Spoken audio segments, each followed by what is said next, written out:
Oxbow loves holiday album review. Let's chat about it. Hey friends, what's going on? John here from What's Spinning here tonight to chat about this latest album from Oxbow. They are a San Francisco-based noise rock and post-hardcore band. They've been at it since the late 80s, and in a lot of ways they are legends in the much freakier and weirder and much more experimental side of noise rock and post-hardcore. And I've been a fan for a while, even if I'm not that into, after all these years, their debut Fuckfest. I just think that it's kind of sloppy, especially compared to just how much of a great streak they go on in the late 90s and early 2000s. I was much more interested in their follow-up album, King of the Jews. I mean, this album, in one word, is freakish in the much more, noisy world of post-hardcore and noise rock in the early 90s. This is easily one of the oddest things I'd heard. But I do still love the album. But by 1995's Let Me Be a Woman,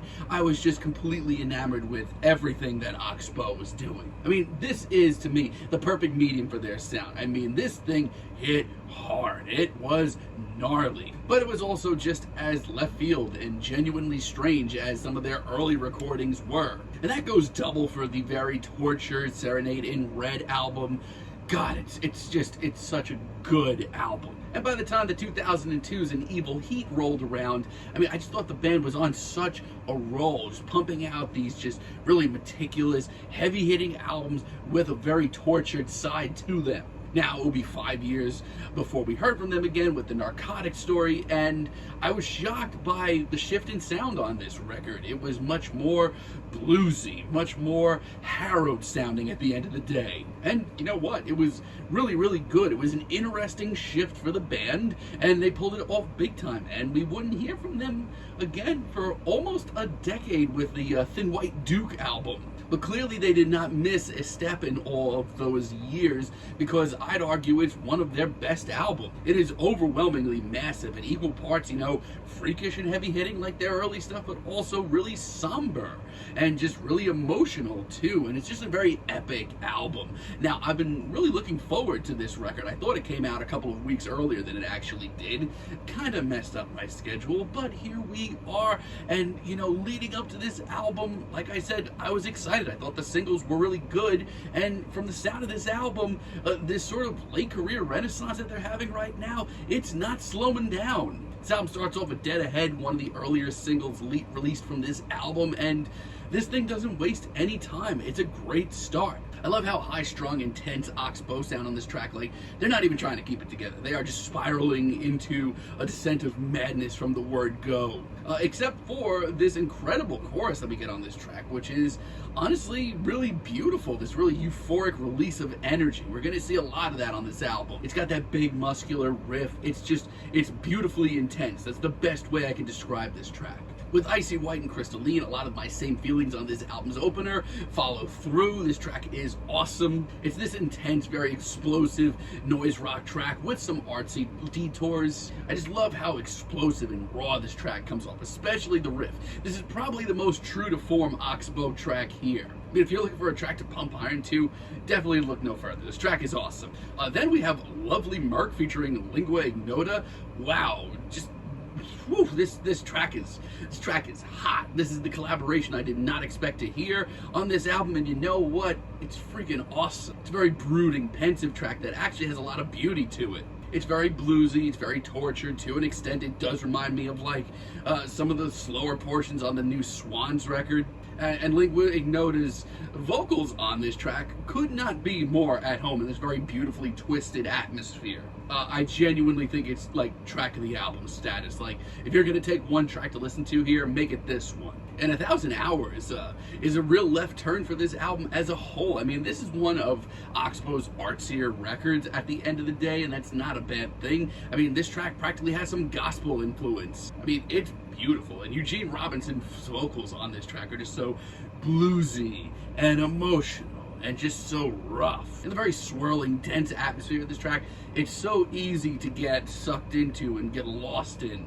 I also just really love the wailing guitar solo at the center of it all. That just kind of blares through this whole track. It's an incredibly euphoric track.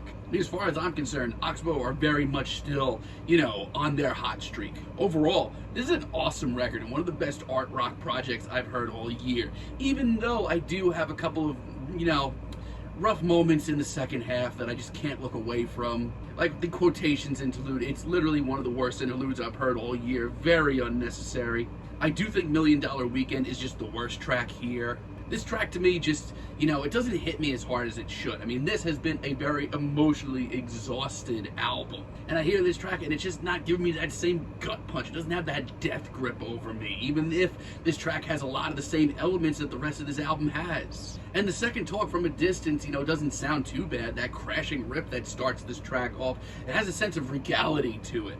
But outside of that, this track is sloppy. The bluesy rip and the wailing vocals aren't nearly as up to snuff as they should be.